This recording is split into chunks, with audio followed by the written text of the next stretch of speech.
السلام علیکم ورحمۃ اللہ وبرکاتہ.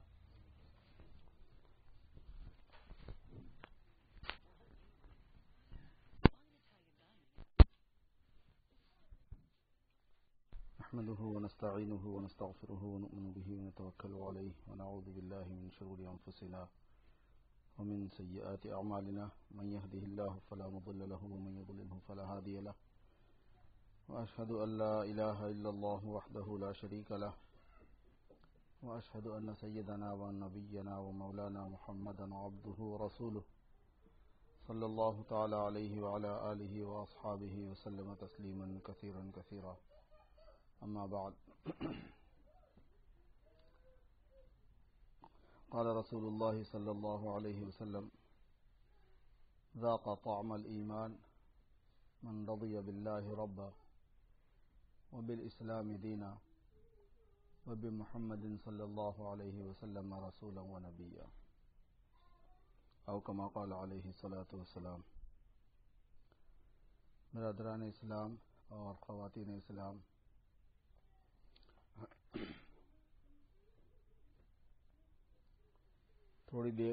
بہت ہی تھوڑی دیر بات کرنے کا ارادہ ہے، کیونکہ طبیعت تھوڑی اس وقت ٹھیک نہیں ہے. اگر اللہ نے طبیعت چلا دی صحیح رہی تو انشاءاللہ تھوڑی لمبی بات مغرب کے بعد ہو سکتی ہے.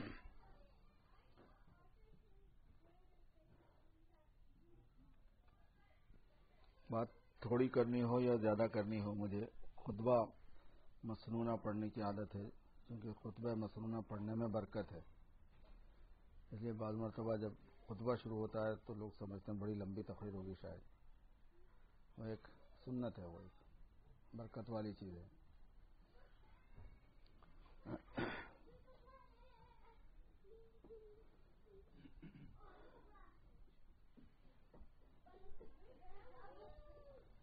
جب حضور اکرم صلی اللہ علیہ وسلم کی طرف ہم سنت کا لفظ منسوب کرتے ہیں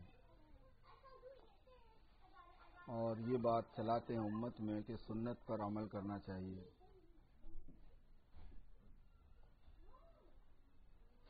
تو اس کے دو مطلب ہوتے ہیں. ایک تو یہ ہے کہ جن چیزوں کا سنت ہونا ہم جانتے ہیں بحیثیت مسنون ہونے کے، ان پر عمل کرنا چاہیے. اور سنت پر عمل کرنا صرف سنت نہیں ہے، بلکہ سنت پر عمل کرنا فرض ہوتا ہے. تقسیم ہے، بعض چیزوں میں سنت پر عمل کرنا سنت ہے، لیکن اکثر چیزوں میں سنت پر عمل کرنا فرض ہوتا ہے، کیونکہ رسول بھیجے ہی جاتے ہیں اس لیے تاکہ ان کی بات مانی جائے. وما ارسلنا من رسول الا لیطاع، ہم کسی رسول کو نہیں بھیجتے مگر اس واسطے تاکہ ان کی بات مانی جائے. جب عام پیغمبروں کے بارے میں یہ اصول ہے تو حضور اکرم صلی اللہ علیہ وسلم تو امام الانبیاء ہیں، آپ پیغمبروں کے بھی پیغمبر ہیں. یعنی جیسے انسانوں پر نبی پر ایمان لانا ضروری ہوتا ہے، تمام پیغمبروں پر یہ ضروری تھا کہ حضور صلی اللہ علیہ وسلم پر ایمان لائیں. اور عجیب بات یہ ہے کہ آپ صلی اللہ علیہ وسلم آخر میں پیدا ہونے والے ہیں، بلکہ آپ کو بتایا گیا تھا سب پیغمبروں کو، اور آپ کے اس دنیا میں تشریف لانے سے پہلے ان کے ذمہ تھا کہ نبی پاک صلی اللہ علیہ وسلم پر ایمان لائیں. اور یہ بات قرآن پاک میں ہے، صراحتاً ہے بالکل. تو اس لیے آپ تو پیغمبروں کے بھی پیغمبر ہیں، رسول الرسل ہیں. تو اس وجہ سے ایک تو عام بات یہ ہوتی ہے کہ سنت پر عمل کرنا چاہیے، اور عمومیت کے ساتھ میں یہ لفظ جب بولا جاتا ہے سنت کا تو ایک خاص معنی میں ہے جس کو امت بھول چکی ہے. سنت کا مطلب ہوتا ہے کہ حضور اکرم صلی اللہ علیہ وسلم نے زندگی گزارنے کا ایک نہج دیا ہے، آپ نے ایک سٹائل دیا ہے پوری زندگی کسی کام کے کرنے کا. بہت اچھے انداز میں آپ اس کو سمجھ سکتے ہیں اس حدیث شریف سے جو ہم عام طور پر نکاح کے موقع پر سنتے ہیں.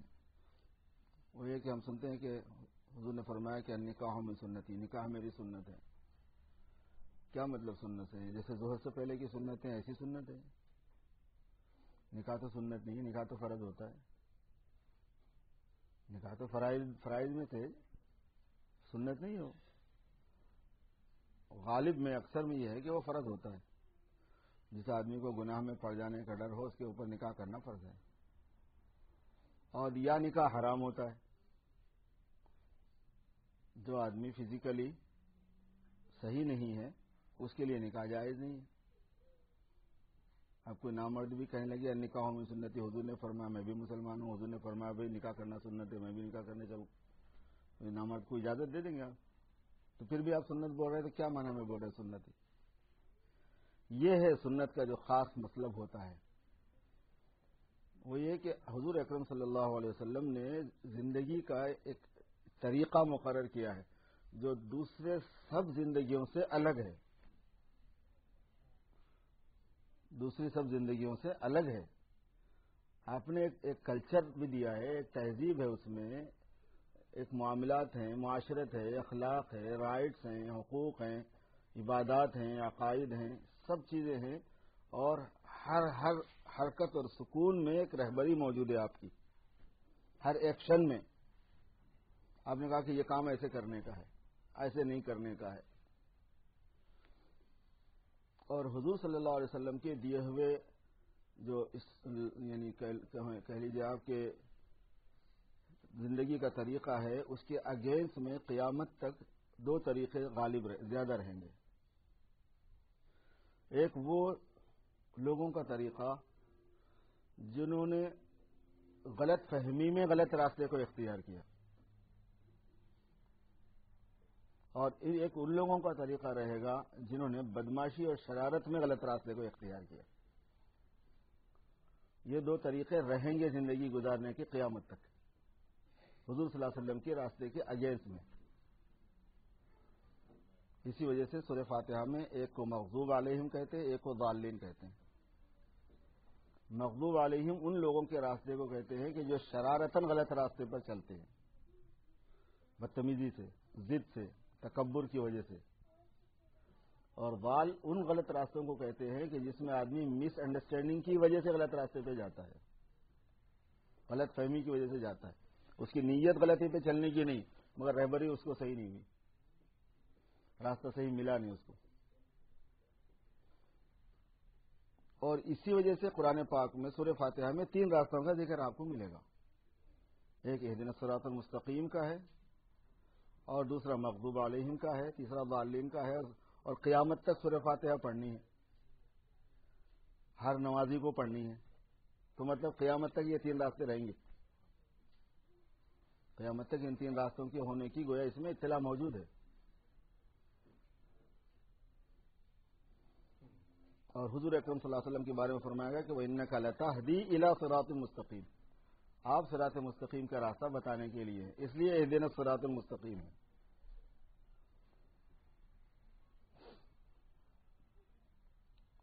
جس آدمی نے یہ طے کر لیا کہ مجھے حضور صلی اللہ علیہ وسلم والے راستے کو اختیار کرنا ہے اپنی زندگی کے لیے، اور یہ طے کرنا بہت مشکل کام ہے،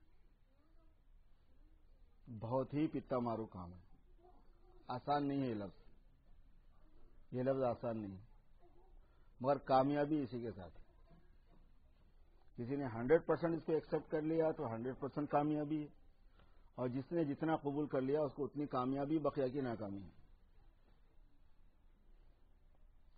میں نے جو حدیث آپ کے سامنے پڑھی ہے، کچھ حدیث میں اس بات کی آپ صلی اللہ علیہ وسلم نے نشاندہی فرمائی. آپ نے فرمایا کہ ایمان کا مزہ وہ آدمی چکھتا ہے. ایمان کے اندر ایک ٹیسٹ ہے، ایمان میں ایک حلاوت ہے، ایک خاص ذوق ہے اس کے اندر،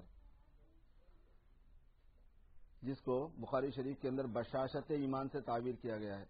ہرقل نے ابو سفیان سے جو لمبا چوڑا مکالمہ کیا تھا، شروع میں ہی ہے، بخاری شریف کے شروع میں یہ حدیث موجود ہے، بہت لمبی چوڑی حدیث ہے. اس میں جو قیصر تھا، روم کا جو بادشاہ تھا، وہ عیسائی تھا حضور اکرم صلی اللہ علیہ وسلم کے زمانے میں. اور اس نے وہ بہت بڑا ماہر نجوم بھی تھا، اور کتاب کا عالم بھی تھا، تورات اور انجیل دونوں کا عالم تھا. وہ بڑا یعنی مذہبی اعتبار سے بھی بہت بڑا آدمی شمار ہوتا تھا، اور دنیاوی اس کے اعتبار سے تو تھا ہی تھا بڑا ظاہر ہے. عظیم الروم حضور صلی اللہ علیہ وسلم نے جب خط لکھا تھا تو عظیم الروم کا لفظ اس کے لیے استعمال فرمایا تھا. اس نے جب اس کو یہ بات معلوم ہوئی کہ ملک الختان قد ظہر، ملک الختان قد ظہر کا مطلب ایک مرتبہ وہ ستاروں میں غور کر رہا تھا تو ان لوگوں کی کیا حساب کتاب ہے نہیں معلوم. اس میں یہ لکھا تھا کہ جو ختنہ کرنے والی قوم ہے اس کا بادشاہ غالب ہو رہا ہے. یہ اس کے علم نجوم کے حساب میں آئی اچانک بات کہ جو ختنہ کرنے والی قوم ہے ان کا بادشاہ غالب آ رہا ہے. تو اس زمانے میں وہ تشویش میں تھا اور بہت تفتیش کرا رہا تھا، تحقیق کرا رہا تھا کیا ہے کیا نہیں ہے. بہت لمبی چوڑی انویسٹیگیشن چل رہی تھی سمجھے آپ. اس میں ابو سفیان جو اس وقت تک مسلمان نہیں ہوئے تھے ان کا قافلہ ملک شام آیا ہوا تھا تجارت کے لیے، اور یہ شام اس زمانے میں اسی کے ماتحت میں تھا. اس نے ان کو بلایا، پوچھا کہ تم لوگ کہاں سے آئے؟ تو انہوں نے کہا کہ مکے سے آئے ہیں. تو اس موقع پر اس نے کچھ باتیں پوچھی، بہت تفصیل ہے اس کی اور اس وقت موقع نہیں ہے. اس میں جو اس نے ایک بات کہی تھی وہ یہ کہ کیا محمد صلی اللہ علیہ وسلم پر ایمان لانے والے اپنے دین سے پلٹ جاتے ہیں، چھوڑ دیتے ہیں دین پر چلنا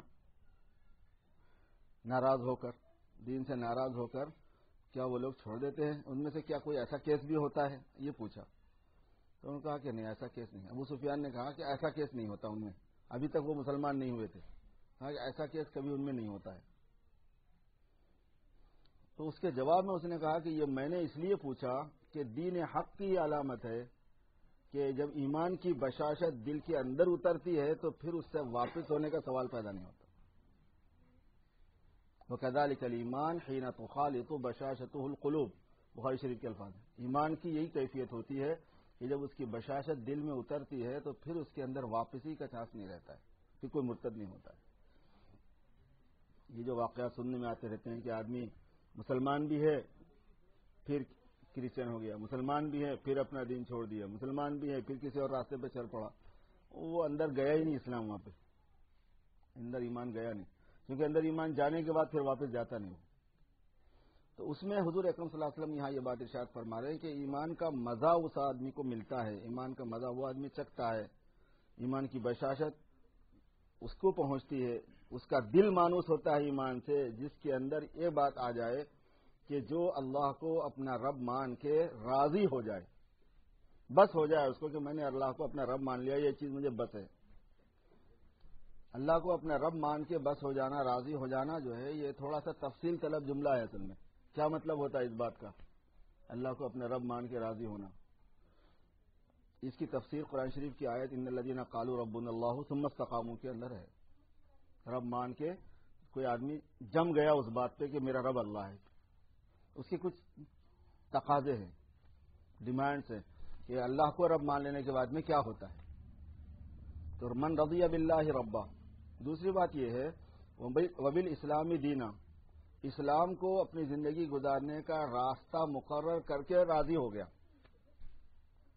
اسلام کو دین بنانے سے راضی ہو گیا کہ مطلب دین کہتے ہیں زندگی گزارنے کے ایک طریقے کو، ہر شعبے میں، خوشی میں، غم میں، کمائی میں، خرچ میں، شادی بیاہ میں، معاملات میں، ڈیلنگ میں، رائٹس میں، حقوق میں، عبادتوں میں، اخلاق میں، عقیدوں میں، ساری چیزوں میں.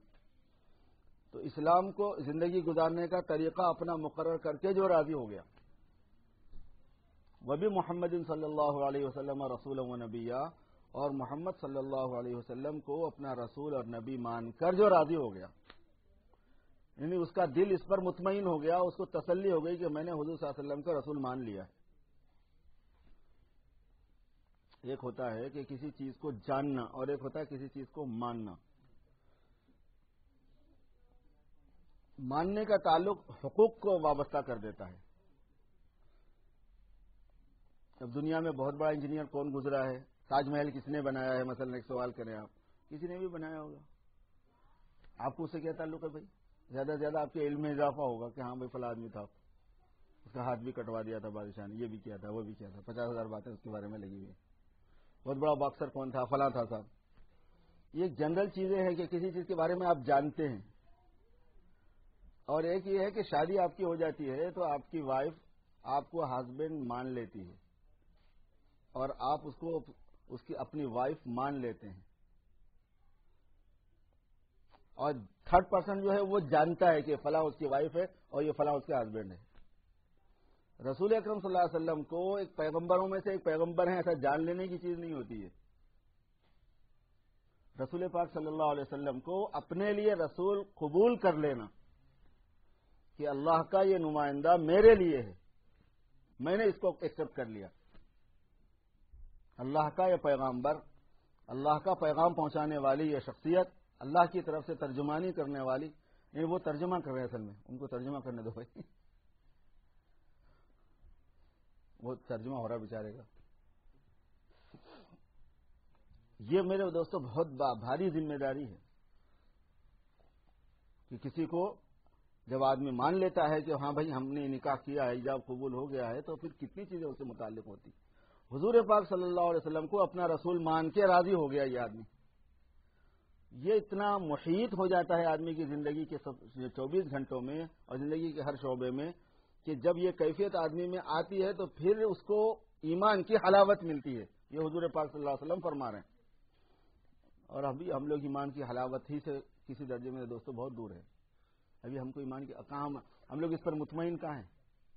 آدھے تیتر آدھے بٹے رہتے ہیں. حضور کا دامن بھی چھوڑنا نہیں چاہتے اور دوسرے سے بھی اپنے تعلقات بگاڑنا نہیں چاہتے.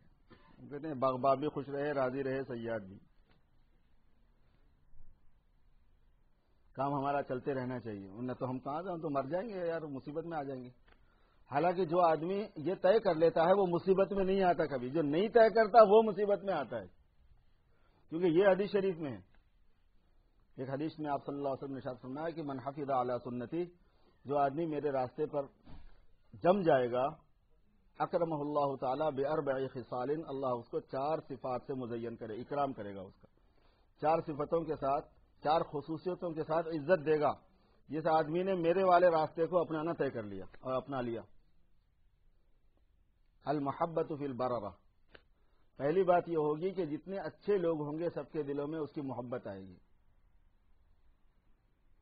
اور دوسری بات یہ ہوگی کہ والہیبۃ فی الفجرہ، جتنے برے لوگ ہوں گے سب کے دلوں میں اس کا ڈر اور رعب بٹھا دیا جائے گا.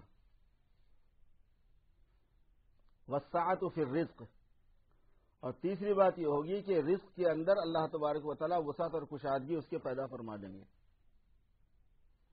اور چوتھی چیز والثقۃ بالدین، دین کے اندر مضبوطی اور رسوخ اس کو دے دیا جائے گا. یہ تو حضور پاک صلی اللہ علیہ وسلم خود فرما رہے ہیں کہ اس میری سنتوں والے راستے پر چلنے کی برکات میں سے بے شمار برکتیں ہیں. ایک جگہ پر آپ نے 4 بیان فرما دی. 4 کا ذکر جو ہے 4 سے زیادہ کی نفی نہیں کرتا، یعنی یہ مطلب نہیں کہ یہ 4 ہی ہیں، یہاں پر 4 ہیں، کسی اور جگہ اور ہیں، اور بھی ہیں، اور بھی ہیں، اور بھی ہیں، سینکڑوں فائدے ہیں. اس لیے میرے دوستو، ہم امریکہ میں ہوں یا انڈیا پاکستان میں ہوں یا بنگلہ دیش میں ہوں، کہیں اور ہوں، مرد ہوں یا عورت ہوں، زیادہ کماتے ہوں کہ کم کماتے ہوں، ظاہر ہے کہ امریکہ آ جانے سے کوئی جنت میں تو نہیں آ گیا. لوگ ہم کو سمجھتے ہیں کہ ہم جنت میں آ گئے، لیکن ہمیں پتا ہے کہ ہم کہاں رہتے ہیں. ہم بھی پہلے یہی سمجھتے تھے کہ امریکہ چلے جاؤ بس، کچھ بھی نہیں کرنا وہاں تو خالی. ابھی بھی اپنے ملک کو واپس جاتے تھے لوگ یہی سمجھ رہے ہیں کہ وہاں تو جھاڑ لگے ہوئے پیسوں کے، تم تو توڑ کے خوب جمع کر کے لائیں گے تیلوں میں. کیا دے تو کیا جا رہا ہے آپ کو؟ اور وہ کوئی 25 مانگ رہا، کوئی 50 مانگ رہا، کوئی 1 لاکھ مانگ رہا، کوئی 1.5، ایسے ہی کرتے لوگ. سب کا یہی تجربہ ہے، ہمارا بھی، آپ کا بھی، سب کا ہے. چاہے ہم کسی جگہ پر ہوں، اپنوں میں ہوں کہ دشمنوں میں ہوں، اور دشمنوں میں تو اور زیادہ، پرایوں میں تو اور زیادہ. یہ جو چیز ہمارے اندر آ گئی نا، مروبیت کی اور ڈر جانے کی، اپنی والی زندگی سے، اپنے حبیب والی زندگی سے ڈر جانے کی، مرعوب ہو جانے کی، چھپانے کی، اس کو ہیزیٹیڈ ہونے کی، شرمانے کی، اور اللہ تعالیٰ معاف کرے دل کے اندر اس پہ ناکامی کی. یہ باہر خالی شرم ہے اور دل کے اندر نفاق اور ارتداد اپنی جڑیں پھیلا رہا ہے. وہ یہ کہ اس زندگی میں اب کامیابی نہیں دکھ رہی، ناکامی دکھ رہی. ڈر لگ گیا کہ اس میں آدمی کو پتہ نہیں کیا ہو جائے گا، مصیبتیں آئیں گی، پریشانیاں آئیں گی، لوگ چاہیں گے نہیں. اور وہ جو صحابہ کے قصے پڑھے جاتے ہیں وہ کائے کے لیے پڑھے جاتے ہیں، کائے کے لیے سنائے جاتے ہیں. احسب الناس ان یترکوا ان یقولوا آمنا وهم لا یفتنون، لوگ یہ سمجھتے ہیں کہ جب وہ یہ کہیں گے کہ ایمان لائے تو ہم ان کو بجا کے نہیں دیکھیں گے. وَلَقَدْ فَتَنَّا الَّذِينَ مِن قَبْلِهِمْ فَلَيَعْلَمَنَّ اللَّهُ الَّذِينَ صَدَقُوا وَلَيَعْلَمَنَّ الْكَاذِبِينَ. ہم سچوں اور جھوٹوں کو برابر آزماتے ہیں.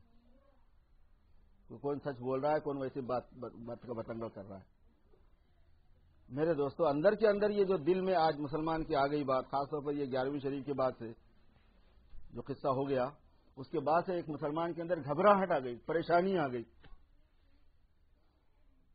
کہ بھئی دین پر اگر ہم عمل کریں گے، دین پر چلیں گے اور اپنے آپ کو جو ہے نا اپیئر کریں گے بحیثیت دیندار ہونے کے، حضور صلی اللہ علیہ وسلم کا غلام ہونے کے، تو ہماری تو کچھ رہے گی نہیں. یہاں پہ نوکریاں بھی نہیں رہیں گی.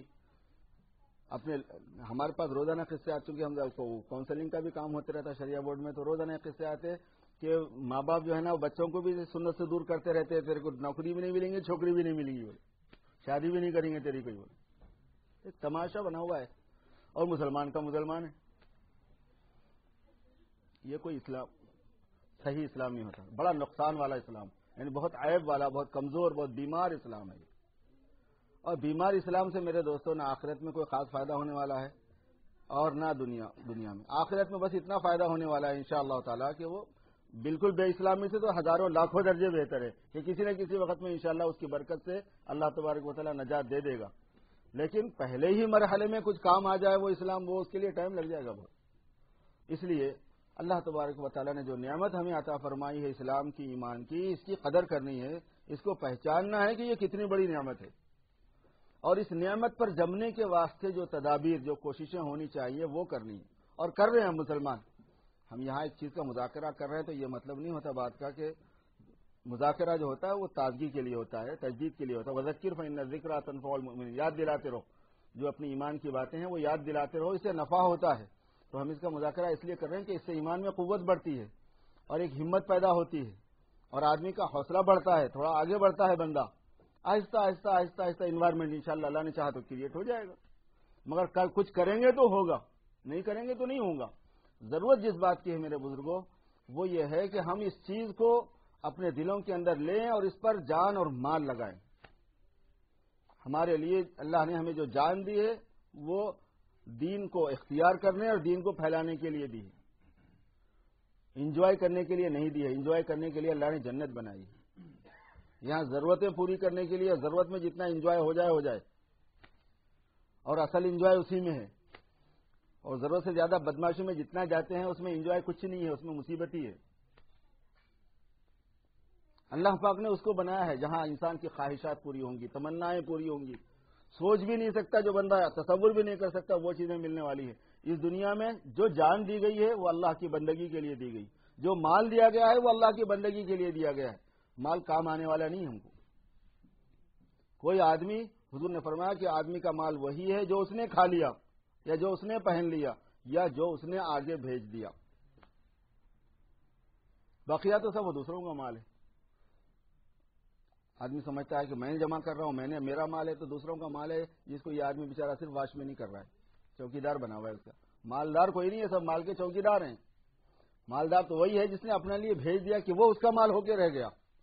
ایک صحابی حضور کے پاس آئے صلی اللہ علیہ وسلم، انہوں نے عرض کیا کہ اللہ کے رسول صلی اللہ علیہ وسلم مجھے اپنے ماں سے بہت محبت ہے، اس کو الگ ہونا پسند نہیں کرتا. اب میں واقعی تجھے محبت ہے؟ میں جی ہاں. تو پھر اس کے بہتر حل یہ ہے کہ تو پھر اس کو اللہ کے راستے میں لگا دے کہ جب تو اللہ کے پاس جائے گا تو یہ تجھے مل جائے گا، تجھ سے جدا نہیں ہوگا. اور اگر تو یہ نہیں لگائے گا تو جدا ہو جائے گا اور یہ محبت تجھے پھر کاٹے گی. وہاں آپ نے ان کو سمجھائی یہ بات. آدمی کا تو وہی ہوتا ہے. تو اس ملک میں اگر ہم اپنی جان سے اور اپنی مال سے دین کی خدمت کرنے کا جذبہ بنائیں گے. یاد ہوگا آپ لوگوں کو حضرت مولانا علی میاں صاحب رحمۃ اللہ علیہ ہمارے پاس شکاگو بھی آئے تھے اور ادھر دوسرے علاقوں کے اندر بھی 2 مہینے تک ان کا سفر مختصر. ظاہر ہے کہ یہاں بوسٹن میں بھی یقیناً آئے ہوں گے، ہم کو یاد نہیں ہے اور ان کے پروگرام میں یاد بھی نہیں پڑتا، پڑا ہوا تو ہے لیکن ذہن میں نہیں ہے کہ کہاں کہاں ہو گئے. انہوں نے ایک بات کہی تھی، کہا کہ اگر امریکہ کا مسلمان دین کی خدمت کے ساتھ میں نہیں رہتا ہے اس کو امریکہ میں رہنا جائز نہیں ہے. بغیر دین کی خدمت کے اس ملک کے اندر قیام جائز نہیں ہے. ہم نے نیت پہلے چاہے کوئی کی ہو آنے کی، اور یہ اللہ تعالیٰ کا ایک تقدیری نظام ہوتا ہے. مولانا الیاس صاحب رحمۃ اللہ علیہ فرمایا کرتے تھے، سنا کہ پوری دنیا میں مسلمان کو ڈسٹریبیوٹ کر دیا جاتا ہے تاکہ ہر جگہ ہدایت اویلیبل ہو سکے. کیونکہ ہدایت تو اسلام ہے. صرف اسلام کے علاوہ آپ کوئی چیز ہدایت نہیں ہے. اسلام کے علاوہ کوئی نجات نہیں پائے گا. اسلام کے علاوہ کوئی جنت میں جائے گا نہیں. یہ بات قرآن پاک میں ہے, اس میں کبھی ڈاؤٹ نہیں کرنا. یہ بات بالکل قرآن پاک کی ہے, احادیث مبارکہ کی ہے. اسلام ہی واحد نجات کا راستہ ہے. اب ومن یبتغی غیر الاسلام دینا فلن یقبل منہ. اسلام کے علاوہ دوسرے دین کے بارے میں بعض لوگوں کو شک ہوتا ہے کہ شاید وہ بھی جنت میں جائیں گے. حدیث میں یہ ہے کہ اس سے پہلے کے جو ادیان تھے وہ دین کا بانی, وہ دین کا وہ آدمی آ جائے جس سے وہ دین چلا. جیسے یہودیت چلی موسیٰ علیہ السلام سے, تورات ان پر اتری. اگر موسیٰ آ جائیں تو ان کو حضور صلی اللہ علیہ وسلم کی اتباع کے بغیر چارہ نہیں ہے. یہ حدیث شریف میں ہے. لو کان موسیٰ حیا لما وسعہ الا اتباعی. اگر موسیٰ آ جائیں گے تو ان کو میری اتباع کے علاوہ چارہ نہیں ہے. یہ حضور صلی اللہ علیہ وسلم کے الفاظ ہیں, کما قال علیہ السلام. عیسیٰ علیہ السلام اگر آ جائیں گے تو ان کو حضور کی اتباع کے بغیر چارہ نہیں ہے. تو ان کو اپنا پیغمبر ماننے والا وہ نجات پالے گا اسلام کو چھوڑ کے؟ نہیں ہو سکتا. یہ غلط فہمی ہے. اس کی اپنی بس سب ٹھیک ہے, سمجھا ہوا ہے اس نے, ویسے کوئی بنیاد نہیں ہے اس کی. تو اسلام جو ہے وہ حق ہے, نجات اسی میں ملنے والی ہے. خود مسلمان کو بھی نجات اسلام پہ چلنے پر ملنے والی ہے, دوسروں کو بھی اسلام پہ آنے پہ ملنے والی ہے. تو اسلام کو اللہ پاک پوری دنیا میں اویلیبل کرنے کے لیے سب کے لیے ڈسٹریبیوٹ کرتے ہیں مسلمان کو, چاہے وہ اپنی خوشی سے جائے چاہے مجبوراً جائے, اچھی نیت سے جائے چاہے بری نیت سے جائے. اب عقل فہم تو تھی نہیں دین کی, تو اللہ تعالیٰ نے ڈالر کا چسکا لگا کے بھیج دیا, پوری دنیا میں پھرا دیا, جاؤ یہاں جاؤ. کسی کو یان کا لگا دیا, کسی کو یورو کا لگا دیا, کسی کو اس کا لگا دیا, کسی کو پاؤنڈ کا لگا دیا, کسی کو ڈالر کا لگا دیا, ادھر بھگا دیا. مگر اگر اللہ نے اب عقل دی ہے تو نیت تو کبھی بھی درست کی جا سکتی ہے. اس وقت ہم آئے تھے تو پیسے کمانے کی نیت سے, اور پیسے کمانے کی نیت سے آنا برا نہیں ہے. پیسے کمانے کی نیت سے ایک ملک کو چھوڑ کر دوسرے ملک کو جانا شرعاً ناجائز نہیں ہے, حلال طریقے پر. مگر ہم جانتے ہیں اس بات کو کہ ہم جس ملک میں آئے ہیں اس ملک میں دین پر پابندی نہیں ہو سکتی, اور اس ملک کے اندر دین کے کیا حالات ہیں, دین اسلام کے حالات کیا ہیں, مسلمانوں کے کیا حالات ہیں, مسلمانوں کے دین کے کیا حالات ہیں, یہ ہم سب جانتے ہیں اس بات کو. اب ایسی صورت میں یہاں آنے کے بعد پتہ چل گیا کہ جب تک ہم دین کی خدمت کو اپنا وظیفہ نہیں بنائیں گے, اپنا زندگی کا خاص شغل نہیں بنائیں گے, اپنے پروگرام کا حصہ نہیں بنائیں گے, اپنی جان سے اپنے مال سے, مال میں بھی پوری طرح اس کو شریک کریں گے, جان سے بھی اور صلاحیتوں سے بھی پوری طرح اس میں حصہ ڈالیں گے, جب تک نہیں کریں گے تو علماء کی تحقیق یہ ہے کہ اس ملک میں قیام جائز نہیں ہے. اب ہر ایک سوچ لے کہ میں نے اپنے مال میں سے کتنا اللہ کے دین کے لیے لگایا, اور میں نے اپنی جان میں سے کتنا اللہ کے دین کے لیے لگایا, اور پھر کس طریقے سے لگایا وہ بھی دیکھنا ہوتا ہے. اب تقاضے آئیں گے, اب یہ مسجدیں ہیں, مسجدوں کے تقاضے آئیں گے, ادارے ہیں, انسٹیٹیوٹس ہیں عالم بننے کے, حافظ بننے کے, وہ تقاضے آپ کے پاس آئیں گے. اور پھر یہ ہے کہ خود اپنے اندر اور اپنی اولاد کے اندر ان کو دین پر لانا, دین پر چلانا, اس کے تقاضے آتے رہیں گے. اب ان سب میں اصل چیز جب دیکھنے کی ہے وہ دین کی ہے. بچوں کی تعلیم و تربیت دینی نہج پر ہو, بچے دین سے پہلے آشنا ہوں, واقف ہوں, اور نہ صرف واقف ہوں, ہم تو ہمارے نزدیک ذہنوں میں یہ بات آ گئی کہ ان کو نالج مل جائے. بھائی آج کل کمپیوٹر پہ اور انٹرنیٹ پہ, ویب سائٹ پہ, اللہ پہ, بلا پہ نالج کی کوئی کمی ہے؟ نالج سے کیا دین آ جائے گا؟ خالی نالج معین ہوتی ہے دین میں, مددگار بنتی ہے, مگر دین آتا نہیں ہے. اس کے لیے تو ایک ورک ہے, پورا بہت ہارڈ ورک ہے, اور ویکینڈ سے تو کبھی نہیں چلتا کام, یاد رکھ لو. ویکینڈ کے اسکولوں سے اپنے بچوں کی جو ذمہ داری کل قیامت میں اللہ کے سامنے جواب دینے کی ہے اپنی اولاد کے بارے میں, اس جواب دہی سے ہم سبکدوش نہیں ہو سکتے. وہ اتنی تیاری کرنی ہوگی جس میں اللہ کو جواب دے سکیں, اور ہمیں اطمینان, ہمارا دل گواہی دے کہ اب میں مطمئن ہو گیا, اللہ پاک کو میں جواب دے سکوں گا. ہماری شفقت ہوتی ہے کہ ہم ان کو دنیاوی تعلیم دلاتے ہیں, وہ ہماری ذمہ داری میں نہیں ہے, اس کی پوچھ نہیں ہونے والی ہے. جس کی پوچھ ہونے والی ہے اس کی فکر نہیں ہے. بھائی جس کی اتنے آپ ہمدرد ہیں ماشاءاللہ اپنے اولاد کے بارے میں کہ جس کی پوچھ نہیں ہونے والی ہے اس کے بارے میں آپ ان کے بارے میں فکر مند ہیں, تو جس کی پوچھ ہونے والی ہے نہیں تو آپ کی پکڑ ہونے والی ہے اس کے بارے میں ہم کیسے سستی کر رہے ہیں. دوسری بات, 4 روزہ زندگی کے واسطے ہماری شفقت یہ کہتی ہے کہ ان کی اتنی ہمدردی کر دیں. ہمیشہ ہمیشہ کی زندگی میں کہاں رہ جائے گا, کتنے پیچھے رہ جائے گا نہیں معلوم, رہے گا بھی کہ نہیں رہے گا, کامیابی والے راستے پہ نہیں معلوم.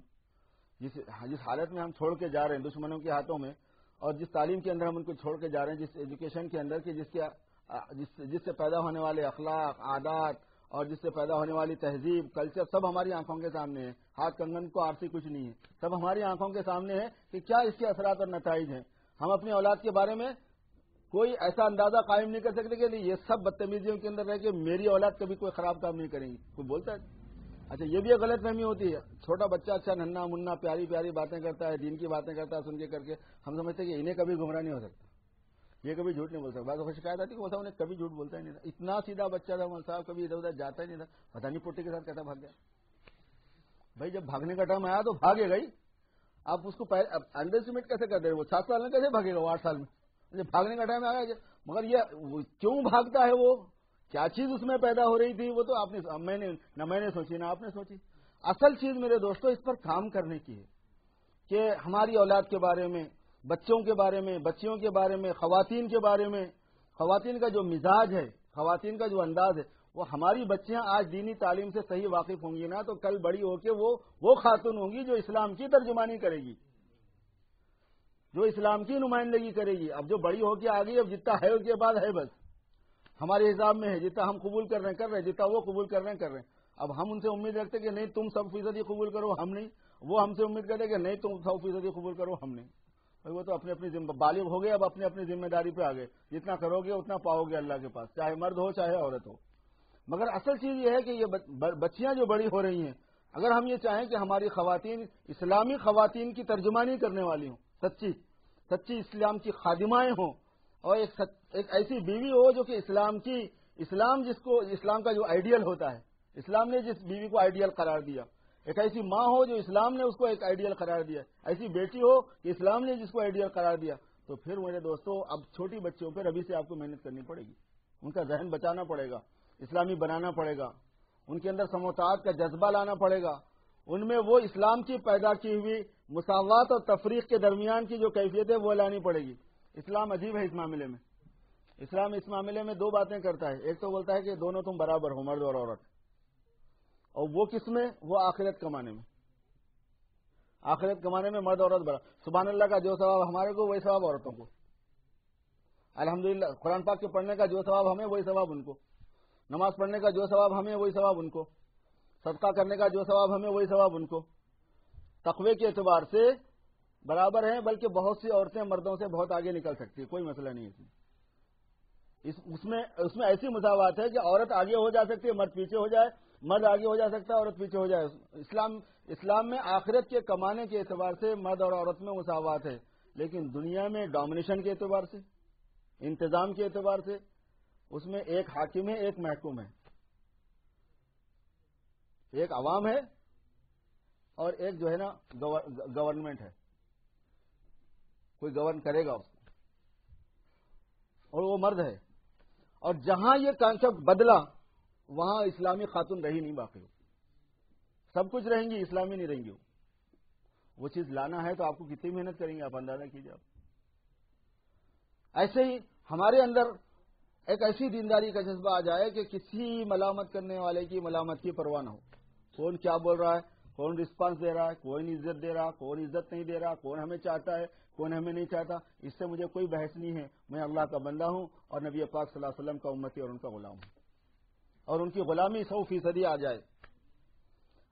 وہ اندر کا ایک جذبہ ہوتا ہے, لیکن وہ جذبہ یوں ہی نہیں کریٹ ہو جاتا, وہ محنت چاہتا ہے, قربانی چاہتا ہے. تو جب اس طرح کی میرے دوستوں جدوجہد ہوگی, محنت ہوگی, اور وہ مختلف آپ کو